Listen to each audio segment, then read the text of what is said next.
Hey, what is going on, guys? In this video today, we're going to be going over how to succeed and win in the current third-party meta of Fortnite.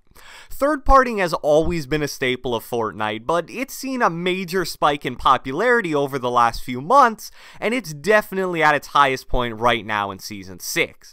As we've discussed before, this is mostly due to a combination of the skill level of the average Fortnite player continually rising, and more mobility-enhancing items and features being added into the game. And since players are only going to continue to get smarter, and Fortnite's going to likely continue to add more and more fast travel items, third-partying is something you're going to have to learn to deal with if you want to be a successful Fortnite player. I think there was even a leak discovered in the most recent update that indicates we're likely going to be getting an air-based vehicle named a Bumble in Fortnite soon. So if that ends up being true, imagine what that's going to mean for third-partying going forward. So without further ado, let's get right into the tips.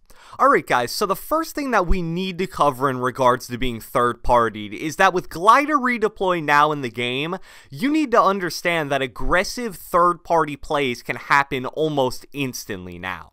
In the past, if you were fighting another player, or even if you were just alone, and you got sniped or lasered by an AR from 120 meters away by a guy on a mountain, as long as it didn't kill you, it wasn't the end of the world. Unless the guy has a launch pad or a rift to go, it would take him at least 30 or so seconds for him to get close enough to try to finish you off.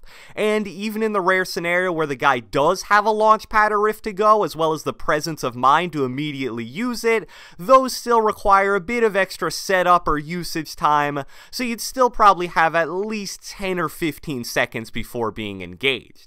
But that's all changed in this current version of Fortnite, because now that player can immediately jump off the side of that mountain and dive bomb into your face in a matter of a few seconds.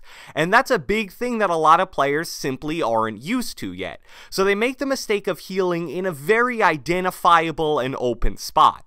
And when I say identifiable or open spot, I don't think you guys are healing like totally out in the open. Even a 1x1 would fall into that category if an attacking enemy can instantly recognize you're healing inside of it. And if you're trying to go from say 40 health to 150 health with healing, that's going to take about 15 seconds. So if you heal in a spot where you can be easily found by a dive bombing player, there's no way you're going to be able to fully get all of those heals off before you get engaged. What smart teams will even do is have one dedicated player that from a distance just constantly shoots at any structures you try to place and basically prevents you from healing while the rest of his team flies to you. So how should you handle the fact that you can get pushed from hundreds of meters away within a matter of seconds now? Well, there's really two ways to go about it. If you're going to try to get off long healing like a mid-kit big shield combo or a chug jug, you need to make sure you find a spot that truly hides you. I really like hiding behind or inside of pre-existing objects on the map, like behind a rock or a tree or inside of a house, because most of the time enemies will just expect you to hide inside of a 1x1 that you built. Another option that you sometimes may be forced into doing is foregoing fully healing if a player closes in on you very quickly. In a lot of cases, the best option when being rushed or third-partied is to sacrifice an extra 50 to 70 health of healing to be the aggressor in the fight. Because at the end of the day, I'd choose being at 100 or even 75 health with high ground over being sprayed at while I'm inside of a 1x1 with 150 health. The next tip that we're going to cover in this video is how important it is to avoid being kill thirsty when being third-partied by another team. This is another really common mistake I see that causes a lot of people to get killed in a lot of third-party situations. If you're fighting a player and he starts playing defensive, turtling, or even straight up running away, and then a third party comes along to interfere with the fight, you simply can't keep focusing on the player that you were initially engaged with. I get why people do it. It's a really tough thing to do to just let an enemy that you made really weak get away, but if you continue to to go after that guy, it lets the third-partying player or team play fully offensively with no fear of you fighting back. The third partiers are so much more of a threat to you because they're coming into the fight with an offensive mindset, while the player that you were initially fighting is most of the time going to be playing defensive at this point. And just to add on to that point a bit, in that scenario where you're in the middle of a fight where you get third-partied, really make it a priority to stay on high ground while the enemies are flying in or just engaging however they're choosing to do so. With glider redeploy, high ground has gotten a major buff. You can now deal with getting pushed by multiple players in the third-party situation because teams are much less likely to shoot you out from high ground now.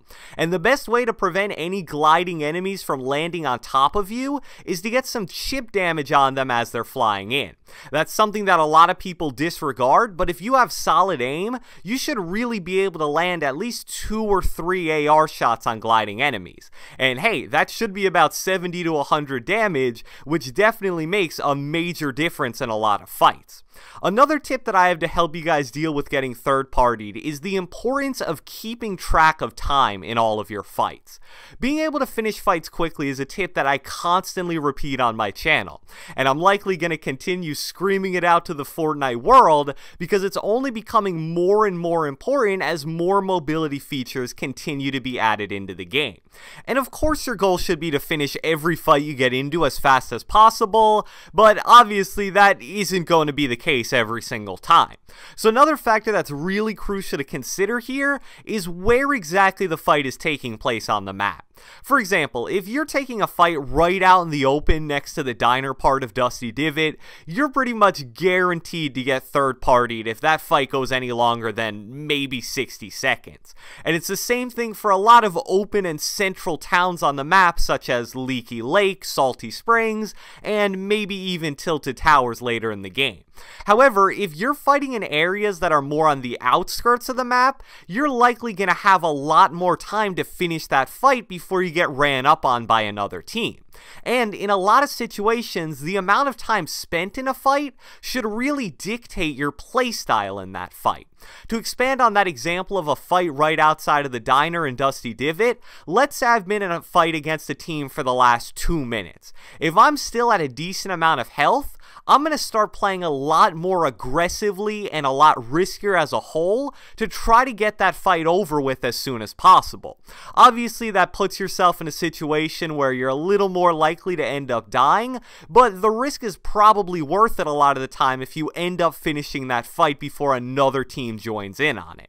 And on the flip side of that, let's say I'm fighting in Wailing Woods for whatever reason. Even if that fight's been going on for a minute or two, I'm still going to play just as carefully as I did at the very beginning of the fight.